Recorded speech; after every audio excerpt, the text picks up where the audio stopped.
Hey, this is Josh from Cattle Decapitation. You're watching CMS TV.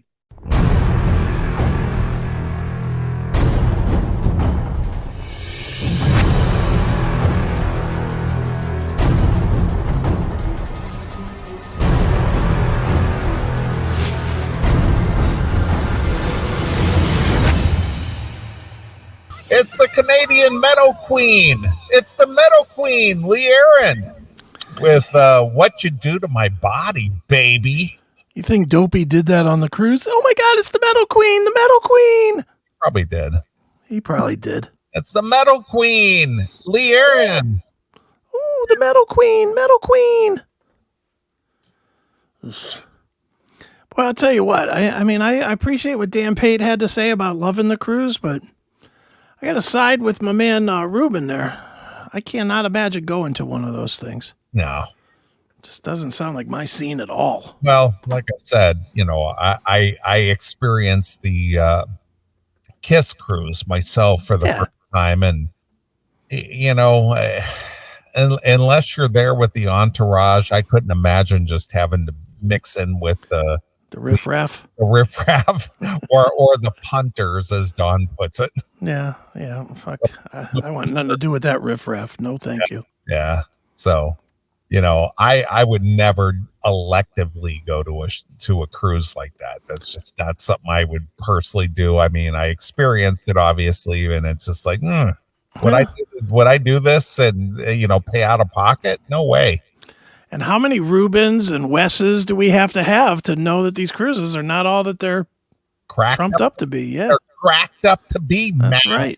You know, it sounds like, you know, if you're a really hardcore fan, like a Tim James would probably love one of these cruises. Sure. Or Pate. Look, and I'm not even slamming Dan here. I'm just saying it honestly. Dan loves this shit. All right, great. You know, I mean, he constantly is flying around and going to 400 shows a year. You know, he loves this shit. So for him, it's probably great. For someone like Ruben, that sounds like he's much more of a kind of casual fan. Yeah. Wasted money. Well, but see, Ruben, he writes and contributes to these various sites and stuff. So he's got material for his shows, I guess. Yeah. Mm-hmm. I mean, again, he's kind of self-financed like we are. Yeah. And you know, I'm sure he didn't get sponsored to go to this thing in any way, shape, or form. No. So he did it of his own volition and of his own money, just thinking maybe, you know, I'll go there, I'll have some reviews, I'll be able to talk about this stuff on my podcast or write about it for, you know, Sleaze Rocks or KNAC or whatever his motivation is. I don't know. I mean, obviously he came on and gave us some pretty good stuff with a lot of tongue-in-cheek humor, which I appreciate. So thank you, Ruben. Absolutely. No, I loved his appearance. I'm just saying. I mean, he gets us. Mm-hmm. Oh, yeah. And all the references he makes of the show is just like, holy shit, dude, you listen way too close. He's a fan. He is a fan. No doubt about that. He's definitely a fan of what we do. So, yeah, enjoyed having him on. Yeah, he was good. 5 hail and kills for him. Yeah, exactly. 5 hand jobs. So who is he? Is he Ebert? And what was the other guy? Siskel and Ebert. Siskel and Ebert. He's the Siskel and Ebert of metal. That's right. I give this cruise 4 hail and kills out of 5. I don't think he gives it 4. I think he gives it 1. Right. I think he gives it 4 Michael Butlers. Sure. Hail and kill, caller, you're on the air. Hail and kill, I just wanted to comment on this. Okay. Well, Tim, go ahead and comment. Okay. I think there's some things that you guys don't get. Oh, we don't get it, Tim. Okay, go ahead. Because you live in the States, which is, you know, you can't help where you're born, but because you live in the States, these bands that you guys talked about, they tour there all the time, or the majority of them tour there all the time, right? Mm-hmm. It's extremely different when you live in a country that they don't come to very often. Now, I can't afford to go to a cruise like this, but if I could, I'd love to go to, because most of those bands, they're not going to come to Australia. So Yeah. it's, you But know, I'm a devil's hold on, Tim. I'm a devil's advocate, and I'm gonna let you continue your point. Most of those bands that do tour here all the time, never seen, never gone and seen them. wow. Like I've never seen Tora Tora. Have you, Neely? I have not. And a lot of those bands that are mixed into this mix, yeah, we've seen the biggest names. Of course, we've seen Tesla and Rat and Extreme. We've seen the biggest ones, but you get to where the writing is 2 sizes smaller on the flyer, and we haven't seen those bands. We're not going to see fucking Danger, not unless they're opening for somebody else. Yeah, the only time that I know that ain't Danger. Well, I actually did see Danger. I actually read As a headliner. No, they were on the Farm Rock.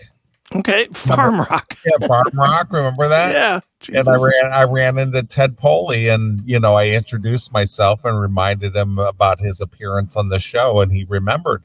But regardless of that, had they not been on that package tour with Farm Rock, I would have never seen Danger. Yeah. Wasn't Rock's Gang on the cruise? Was Rock's Gang on this cruise, Tim? I wouldn't know. You see, the point is, and we're going to hang up, but the point is that a lot of those smaller bands like Danger and those types of bands, I wasn't really talking about those. I wouldn't go and see those bands either, purely because I'm not into them. But well, what bands are you making reference to, Tim? Well, the Wingers and the Stephen Piercies and et cetera. Okay. Oh, there he goes. All right. We're going to let him make his point. All right. The headliners. I guess that's his point, is the headliners don't go to Australia. Okay. Be it Extreme or Stephen Piercy or who was really the headliners on this tour? I think Tesla. It was supposed to be Tesla, Saxon, but Saxon canceled, so Piercy filled into that. And Extreme, I think. And Winger. Those were the bigger names. I think those are the biggest names, yeah. Yeah. And, I get it. They don't come to Australia very often, and I get that. And I don't think Tim's wrong for being a fan of all that or whatnot, but, when they come here, it's not a guarantee that we go. Honestly. I have never gone out to see a Winger show, but I've seen Winger at least 10 times because they're part of a package that I go to that usually Dawkins is on. Yeah, and Tim's argument back is, well, they don't get that. They don't get the opportunity.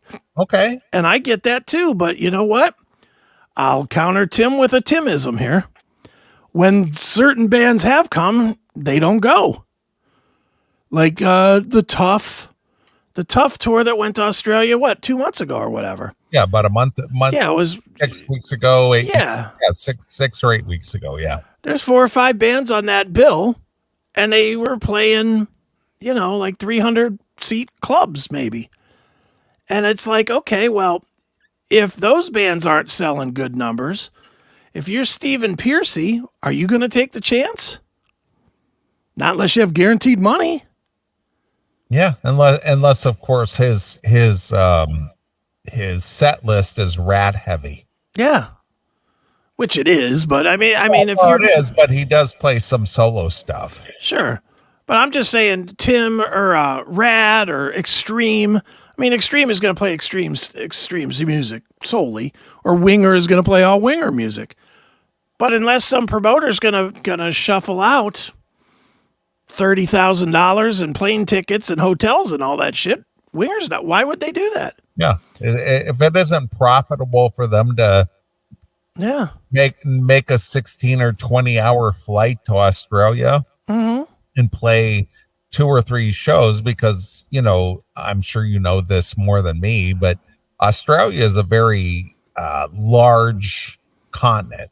That's a big old island. Yeah. It's a very, very large place, and Ozzy Ace has taught us how far it is between big city to big city. I mean, it's like a day's drive, to get from one place to the other, and unless these guys go over there and play 2 to 3 shows, it isn't worth it for them. Yeah. And I think I think Tim thinks we're disagreeing with him. I think we actually agree with him. I think me saying that an Uber fan like Tim James, these tours are for. That's who this is for. Isn't that what I said? Yeah. And speaking of the people that come in to the U.S. to attend these shows, when I was on the KISS cruise back in October, I talked to several people who came from Australia, not Australia, but the European areas. Right. And they spent a significant amount of money to be on these cruises. And it's just like, holy shit, what do you do for a living that you could spend $20,000 to fly here, get on the KISS cruise, and make it worth your while? Because I talked to a couple of people, and they were I'm just curious. I was just like, oh, you're from Sweden, you're from Finland, you're from wherever. It's just like, what did that cost you? It's like, well, we had flights that came over here, then we had the hotel, then we had the boat, then we had to fly back, and then we did this, and it was like $20,000. How much money do the KISS freaks spend on fucking seeing KISS? Yeah, and of course I met the KISS freaks. Yeah. But I mean, they've done that tour. They've done anything that Gene does, they do. Yeah. And I mean, they have literally spent probably $250,000 on KISS. Yeah. And that was the cool thing going on the KISS cruise, is that after all these years, probably 20 years, being on the KISS cruise and having the KISS freaks from Australia basically find me on the boat. Yeah. And go, I know who you are, dude. I gotta. We're Kylie and Ben and Kylie. We're the KISS freaks, and it's like, holy shit, dude. Yeah, there you are. and I ran into them, a couple of times. We took pictures and all kinds of stuff, and it was wild. And it's like, holy shit, you guys make this trek over, and you spend this kind of money, and and for them, it's worth it. They love it. Yeah. And hey, that's who these cruises are for. That's exactly what I thought we were saying. And my point was, a guy like Ruben, who's a casual fan, it's not for him. A guy like Dan Pate, it's definitely for, because he's an Uber fan. He put up a picture of everything that he got signed on the Monsters of Rock cruise. It covered an entire bed. I believe it. Because he's an Uber fan. And he loves that shit. Yeah, and I'm like, hey, more power to you, bro. If that's what what trips your trigger, then go do it. I mean, it's music, it's fun, at least it's regular entertainment. At least it's not fucking drag queens at a fucking library or something. Exactly. He's doing something that's fun. It's fun for a lot of people. I'm just saying, for guys like me and you, no thanks. Yeah. Well, the thing is, you and I are a little bit jaded because we've been doing this for 30 years.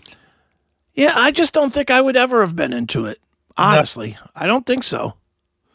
I just think I would look at it and I would see too many bands that I'm not into, and I'd be like, what am I going to do on this fucking floating toilet for fucking 4 days? Am I going to sit in my room and wait till 8:00 until the bands that I want to see come out and play? Am I really going to drag my ass across the ship at 2:00 in the afternoon to see God knows who? To see Kick Tracy or whatever? I'm not going to do it. It just wouldn't work for me. So it's not appealing enough for you. Yeah. It's just not. And nothing. And again, I'm not saying that I'm right or wrong. I'm right for me. I'm wrong for Tim, I guess. Right. Is what it is. I get that. It's not a big deal. Yeah. So. I mean, I'm glad I had the experience that I had, but I would never do it for myself. Right. You know, and for the people who enjoy that stuff, good for you. Yeah. And if you can afford it, even better for you. If that's your vacation and that's what you enjoy and you like that stuff, I'm not going to criticize you. No, not at all. Because I met a lot of cool people. Sure.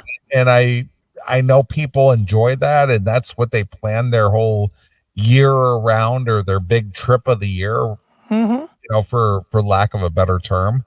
Yeah. And you know, I bought a few people drinks on the cruise, and glad that they were there, and some people recognized me and took pictures, and it's like, wow. Yeah. But that, and I'm going to go with what Ruben said. They're the whole cult. They're the cult. They're the cult of the people who love that cruise stuff. Yeah, they're the Mort cult. Yeah, Masters of Rock cruise cult. I agree with him. He's 100% right. So, well, dude, speaking of people that can afford things, did you happen to see this post or this article on Blabbermouth about how much money Live Nation made last year? Yes, I did. Actually, we were sent that story to us. Oof. That they made a shit ton of money. Yeah. Let's see who sent this to me earlier this week. Oh, here it is. It was entitled "Live Nation Wins Again." Yes, they do. And they won they got a shit ton of money. Yeah. So I want to give this credit to Brian Bauman, because he actually sent this to me. The same thing, exactly what you're talking about. 3.1 billion. That's billion with a B. Yeah. In revenue, and record attendance as global touring returns. You're missing the key part of that, though. In the first quarter of 2023. Yeah. So they're on pace to make $12 billion this year. 12 billion. Yeah, that's with a B. Not 12 million, 12 billion. At a time that a lot of people are really struggling with jobs and with money, and these fucking scuzzy pieces of shit just keep releasing these fucking shows at $3,000, $4,000, $5,000 a ticket. Well, I'm going to dispute you just a little bit. Okay. People don't have to. No, they don't. I definitely blame the fans. Definitely blame the fans. So, you know, you and I could offer a product for something that is totally inflated, but people don't have to buy it. Yeah. Here, see this empty bottle of juice? Yeah. I will sell it to anybody that's watching right now for $13,000. Right. If anybody wants it, $13,000. I'll give it to you now. You know, the same thing. I mean, it's the same thing. It's the same thing with life. But the thing is, and you and I came up in a different time, but I can't speak for you, but I didn't have that kind of expendable cash to be able to spend $1,000, $1,500, $2,000 for a ticket to go to a show that lasts 90 to 120 minutes. Yeah. Well, and it's, you know, I have it now. I do too. Thankfully, but I'm still not willing to do it. No, I don't. I did it the last time I did it, and it's very well documented on this show, was that Metallica show. Right. Where I spent, you know, several hundred, you know, I think I was at like $500 when all was said and done to go.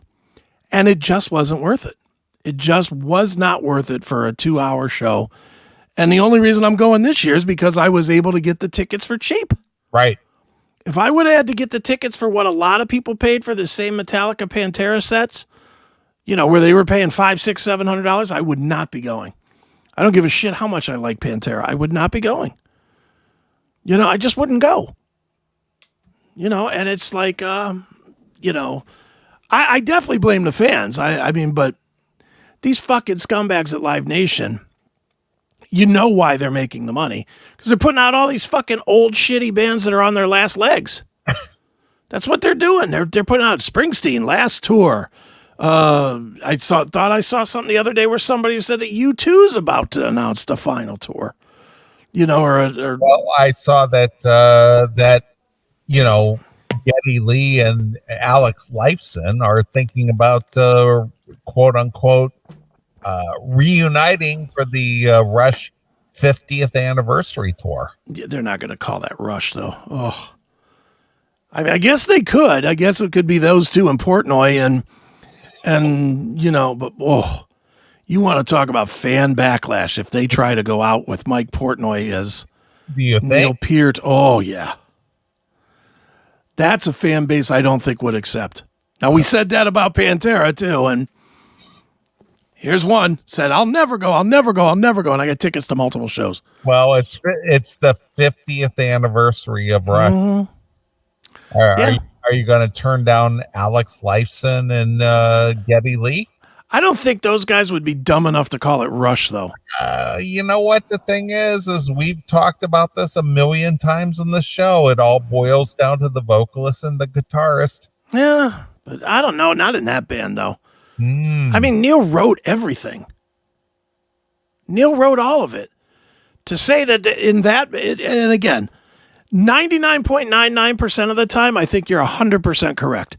If it's the guitarist and the voice, it works.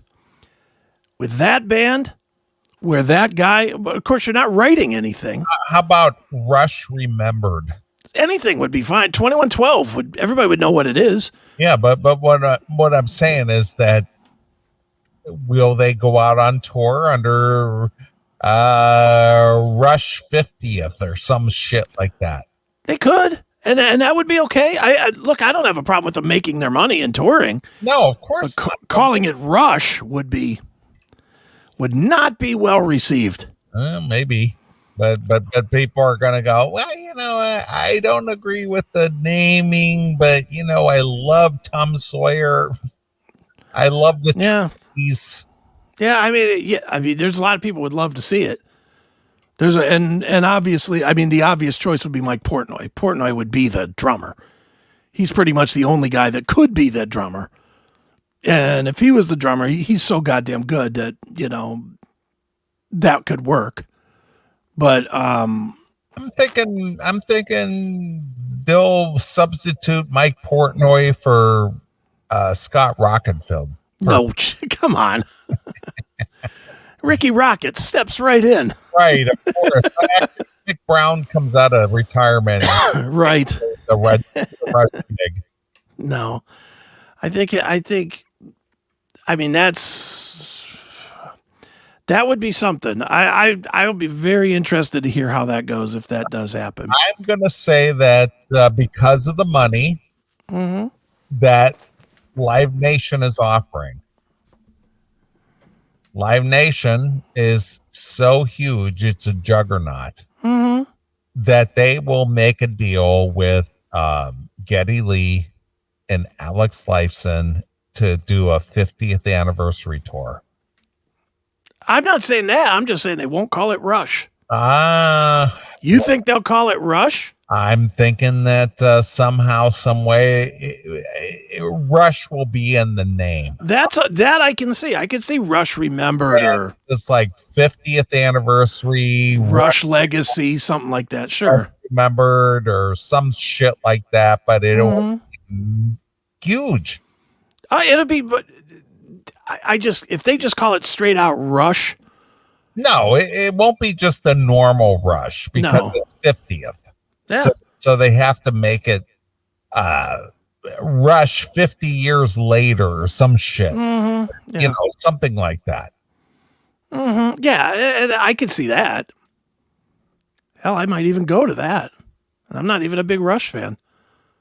But I wouldn't mind seeing them play one more time. All right. Well, we talked about this last week.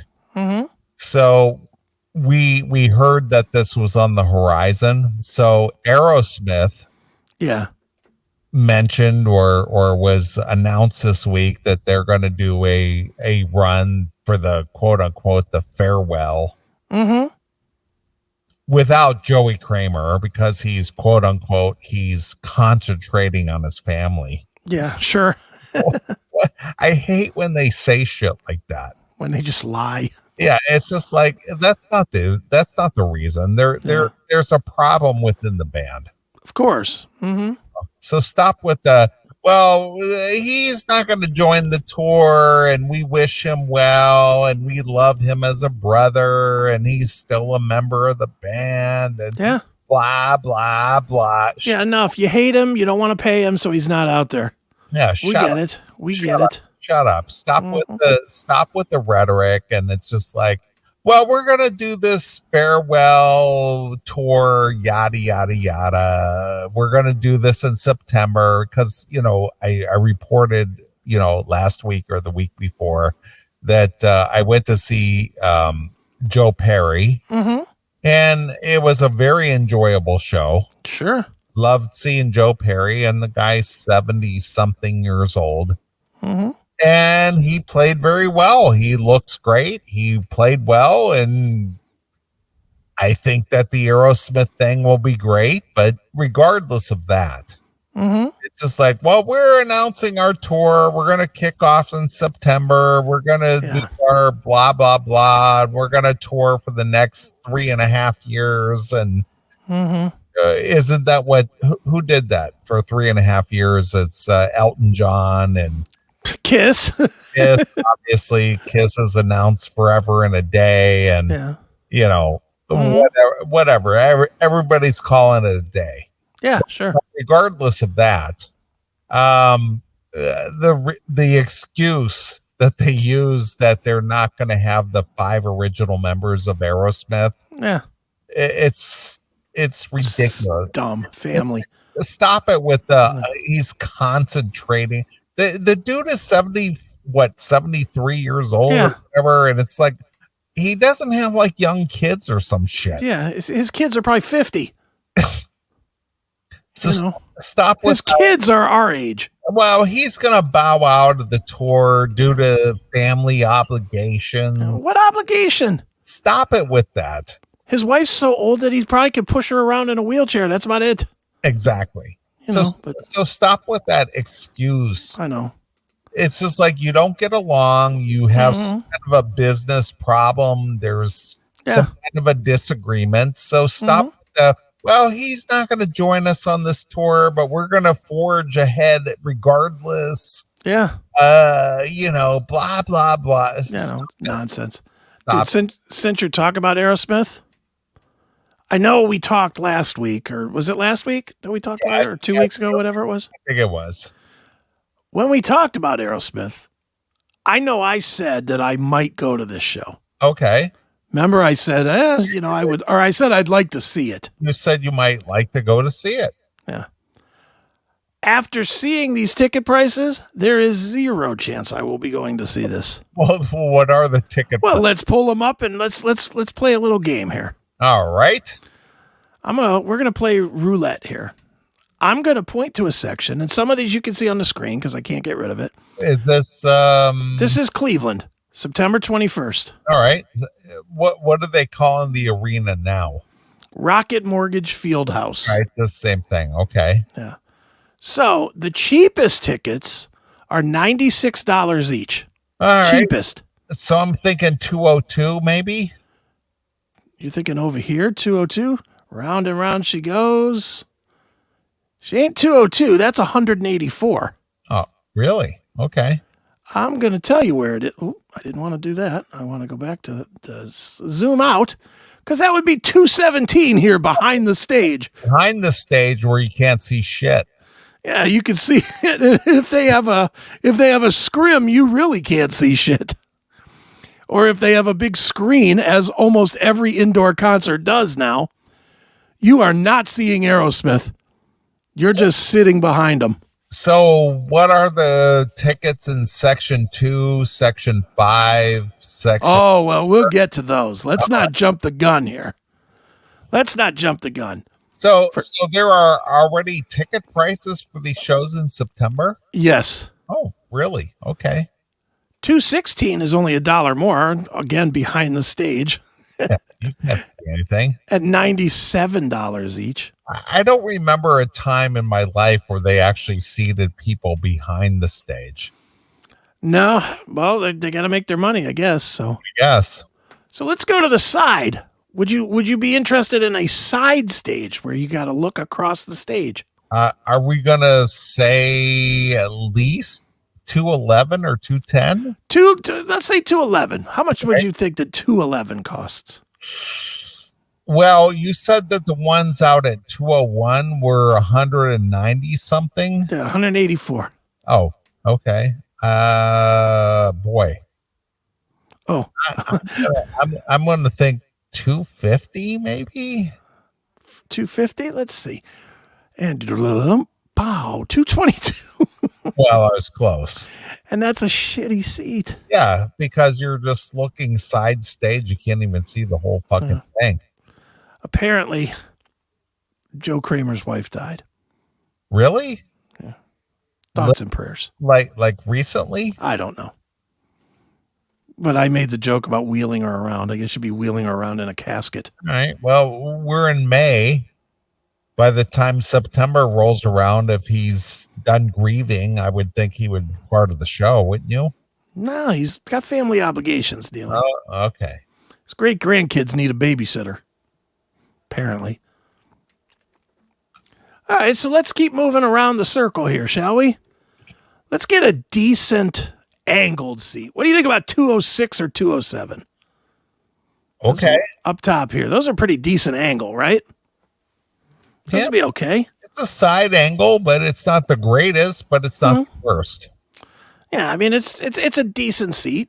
What would you think those tickets cost? Well, 211 was what, one something? 211 was 222. Ooh. 206, I'm thinking 275 to 315. All right, let's see. Oh, a mere 140. How come that's cheaper than 211? I guess because you're closer in 211. Yeah, but you can't see much. Yeah, you can't see shit, but hey, you're closer. Okay. Now, again, I do want to point out these are the upper bowl. These are not the good seats. These are the shit seats. Right. That's, binocular. Yeah. Well, let's go to the back of the arena, shall we? How about 201? All the way right. in the back. All right. What would you guess that is? 250. 250. Yeah, 250. There we go. It is only 187. Wow, okay. So I guess the further away you go, I guess that's the pricing realm. Yeah, but at least you have a more direct viewpoint. Yeah. No, I would rather sit there than in 211 here. Yeah, I would agree with you. So, why would you sit side stage when you can't even see? I would rather the long view than the side view. Sure. All right, that's just me. Okay. Well, knowing that, we're going to guess that the rest of the 200s are probably close to the same, just across the way. So let's move into the C's, shall we? Okay. Let's go to C109. That is side stage. Side stage up top. All right. The club seats. I'm assuming that's what the C means, club seats. Would you like to venture a guess? That's right here. Are these the club or loge seats? I'm thinking they probably are, yes. All right. Would you like to skip those and come back and go to just stay with regular tickets? Oh, because they're probably more expensive, I'd imagine, the club seats. Yeah, because they come with quote unquote booze and stuff, accommodations. Yeah. Well, let's just skip down to 109, which is right in front of it. How much would you think for 109 side stage? Wow. Well, they were pretty high, way up there at 211. Yeah, At 2 something. 222. 109. Yeah, I'm thinking 350. 350. All right, let's see how much these cost. What pow? 549. Holy fuck. So to drop down about what, 25 rows or something? Yes, You're $300 more. oh, to look side stage. To be side stage, not even good seats. No, because you can only see to the side where Joe Perry stands. Yeah. Okay. All right. How about corner again? 105 or we'll go 103. That's that little wedge there at the back. It's kind of cornered Yeah, I see it. right there. Yeah. How much would you say that one is? 3 something for that. So I learned that the further away it's a little cheaper. Mm-hmm. I'm going to say 225. 225. I'm going to say 510. Holy shit. 510 510. to be on the second tier in the little nook. Or you're off the floor. You're the first your first set off the floor. Yeah. All right, then let's go now to 101, which is directly behind or directly in line with the stage. Hey, that's 890. 890? Okay. 420 only. Why is that cheaper? I don't know, but it's a bargain at 420. All right. So there you go. So 103 was what? 5 what? 510. Okay, and 101 was like 100. 420. $90 cheaper. Okay. All right. Now, do you want to go club seats or do you want to go floor seats? Let's go floor. All right. We will start with section 6. That's bottom right, stage right. Okay. The second set of seats, stage right. How much would you think that is? Floor seats, section 6. All right. Well, we already know that the upper levels are in the 5s and 6s. Mm-hmm. 750. All right. Pow, 1191. Holy shit. How about floor middle back, section 5? What's really weird, just from our exploitation, for some reason the dead on view is cheaper. So far, yeah. 1,050. Only 835. Why is that? I have no idea. It's a bargain. That is weird. Maybe that's where there's the most tickets still available. Maybe. That's the only thing I think is maybe there's less tickets in section 6 still available. Okay. Okay, so let's move along. Section 4. Stage left. Second set of seats on the floor. So again, with the weird side stage shit. Yeah. 850. 482. Wow, that makes no sense. I know. Isn't this the market? It could be. It could be that whole sliding bullshit that they do. Market pricing. Yeah, could be that they claim, or whatever it is that they're talking about. I'm going to say this as a bargain at 482. There's no fucking way I would spend that to see Aerosmith at 70 years old. Anyway, he's 75 years old. Yeah, no thanks. Okay. All right. How about section 3? Stage right up on the stage. Oh, boy. Seems like the right seats are higher. Okay. Maybe that's Joe Perry's side. Maybe. I just saw Joe Perry a couple weeks ago. I'm going to say 1550. Only 708. A mere bag of shells. It was way more up there at 211. It's way more at 5. It's way more at 6. You go to 3, you move up and you pay 708. You go backwards and you pay fucking $500 more. Makes no sense, or $400 more. All right, section 1, stage left. All right. 550.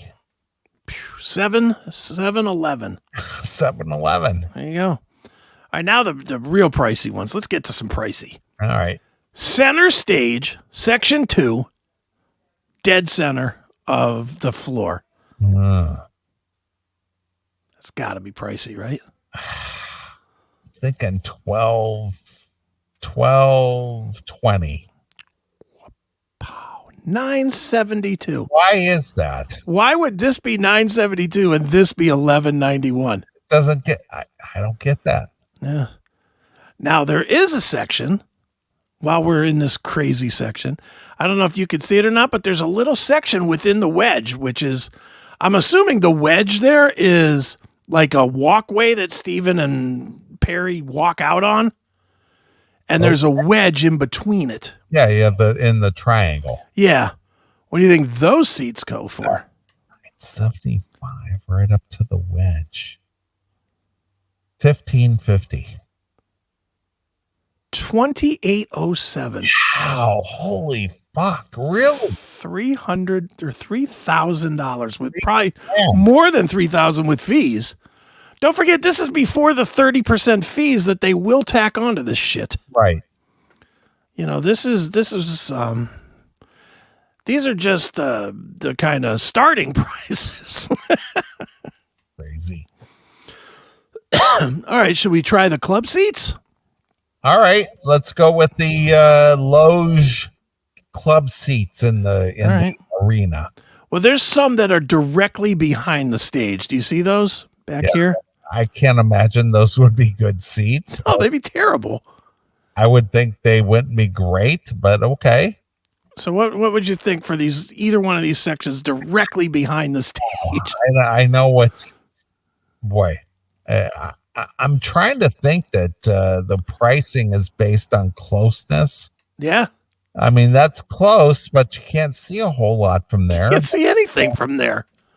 See the drummer's back if there's no big screen. Yeah. Every indoor show that goes on at this level has a big screen. 2,300. Well, let's see. 271.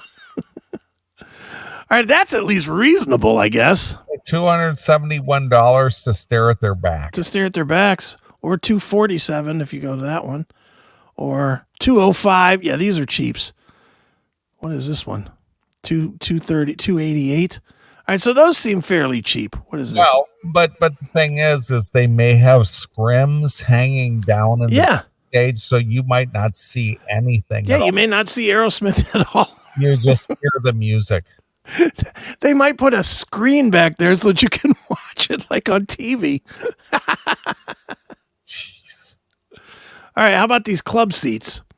Let's go to C109, which is side stage in the loge, I guess.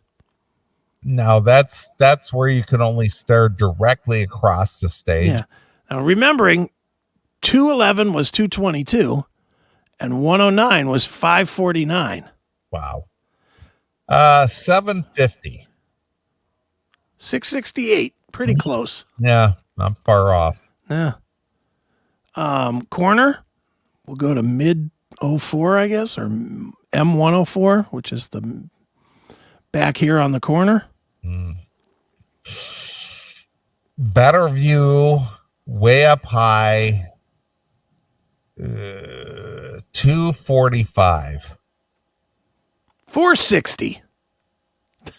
Wow. Yeah. And then center view, M101. Well, that's for $5.25. A mere 301. I don't understand why those tickets are all so cheap. All the way up in the middle. They're all the cheapest. That's bizarre. It is bizarre. I have no idea how this ticket structure works. I have no idea. It's weird, man. It is, and that's pretty much it. I mean, we can go around each one, but that's your tickets for Aerosmith in Cleveland. Yeah. No chance in fucking hell. The cheapest seats I wouldn't pay. I remember when Aerosmith was touring back in like 77 when I was a junior high schooler. Mm-hmm. I think people were paying like $13 for a ticket and shit. I mean, look, I'm not going to be that guy. I'm not going to be get off my lawn guy that when I was a kid back in the day, we paid $8 and it was Aerosmith and Journey. Yeah, but $13? Yeah, I mean, I know. I mean, I saw Aerosmith for like about that. $8, $9, $1,000. Yeah, I mean, I saw Aerosmith on Permanent Vacation for probably $20 out at Richfield. Yeah. It was like $20, I think. Might not even have been. I don't remember, but it was high school and I could afford to go. So it wasn't crazy expensive. I mean, you got to take a mortgage to go to some of these, to get some of these seats. I mean, what is this fucking shit? Where's that at? $1,100 for a fucking ticket. Are you fucking kidding me with this? $1,191, so $1,200 for a ticket. Plus 30%. 30% would be $330, $40, like $350 on top of that in fees. Right. Fees. I wouldn't pay the fees to go to the show. Wow. So there you go, Aerosmith. Off the list of shows to go to. What a ridiculous amount of money. It's just stupid. All right. Well, real quick, and we'll wrap up the show. Yeah. Live Nation posts a 3.1 billion, that's with a B, in revenue, record attendance as global touring returns. Yeah. Despite angry words from Taylor Swift, major issues with its Ticketmaster division, a Senate hearing, and incoming legislation, Live Nation posted another record-breaking quarter in quarter one of 2023 with a record $3.1 billion in revenue. So, like you said earlier, it's just the first quarter, which is the first 3 months. Yeah. I mean, it's just that's $1 billion a month. So what? And what fuels that, if you think about it, is what the Taylor Swift tour and the fucking Metallica tour. Yeah, that's where these tickets got sold. Up to 73% from the same period last year, and a record 19.5 million fans attending its events as the global touring business returns to full strength. The company's concert division already had sold 90 million tickets for shows this year already, more than 20% ahead of last year. Posted adjusted operating income of $320 million. That is a 53% increase. Yeah, and if you think about it, it's not hard to figure out where the tickets were sold to. It's the Motley Crue tour, it's the fucking Metallica tour, it's the Taylor Swift. You know, those three alone, those are three. The Springsteen. Yeah. You know, I mean, those are big giant bands, and I'll be honest, no one should be paying this amount of money for. I would agree. I'm sorry, I don't care how much you like Aerosmith, they are fucking ripping you off. Well, again, my question is aside from the bands, where do people get this kind of money? Yeah, I don't know. With major tours from Beyonce to Drake to Bruce Springsteen, demand was so strong that even with artists adding a number of additional shows, they still were not able to meet all of the fan demand. Yeah, because fans are dumb. Yeah, we think there's years of industry growth ahead. This performance is indicative of our continued long-term growth and sets the stage for a record 2023 as we are more positive than ever about artists touring, fans attending concerts to see their favorite artists, and our role helping making this happen. Yeah, your role. No, it's fucking holding them hostage. Yeah, you're not helping making this happen. You're the only outlet to make this happen. Yeah, you're holding everybody hostage is what you're doing. They play our venues or play only our venues or you're fucked. Right. Highlights of the earnings are pasted, or rather pasted below. But not surprisingly, the legislative effect on the company embattled Ticketmaster division, which faced a firestorm of criticism after a botched on sale for the Taylor Swift tour last fall was a major topic during the earnings call Q&A session. True to form, Rapinoe managed to turn his response into a positive when he asked how the legislation will impact the company's business, saying that it's in line with the company's proposed Fair Ticketing Act. Suck a dick, Rapinoe. There's no Fair Ticketing Act. First of all, you want to do a fair ticketing act? Why don't you get rid of that fucking, changing ticket price? That sliding scale. Yeah, how about that? That would be a fair ticket price. That the tickets are fucking what you advertise them as. Right. Why don't you start there, you fucking cocksucker? Jesus. We're watching what's going on, he replied, and we believe that through all of the noise, most people are ending up where we are in the principles of the Fair Act, all in pricing, cleaning up deceptive practices. Yeah. These seem to be common themes in these bills. What we have in our own bill, the Fair Act, this is emphasizing. Yeah, you just keep saying the word Fair Act because it's fair. It's fair for everybody. Shut up. We're not ripping you off. Yeah, except you are. Yeah, there are all in the same vein of helping the artists control their tickets and get them into the hands of the fans and avoiding the excesses, secondary markets. What do you mean secondary market? You own the secondary market. You're dealing them to StubHub and all this other shit. Yeah, you're dealing them to your own company, you fuck. Oh, this is fucking infuriating. I know. In the vein of helping the artists control their tickets and get them into the hands of the fans and avoiding the excesses of the secondary markets. All right, stop right there. Stop right there. Yes. A, the excesses are caused by them. B, they're profiting from the excesses caused by them. C, even if you buy them from the Fair Act or whatever this is, like we said, these Aerosmith tickets, $1,000 a ticket, you're fairly paying $300 for a website to shit you out a fucking QR code with your ticket on it. Right, of course. Fuck you, Rapinoe, you lying shitbag. Right. What a piece of shit. Right now, it's the Wild West, and we're doing our best. But this is not Live Nation versus any of these. We're aligned on all of them. This is like, wait a minute. He's saying this is the Wild West. Who are the other people in this West? Nobody. Is it MGM? Is it AEG? I don't hear about them fucking having sliding scale tickets.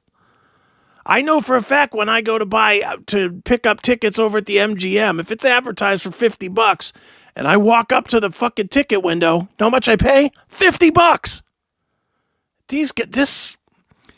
These fucking word vomiting dickwads can't help themselves trying to fucking spew propaganda. And they're trying to justify their position. Yeah.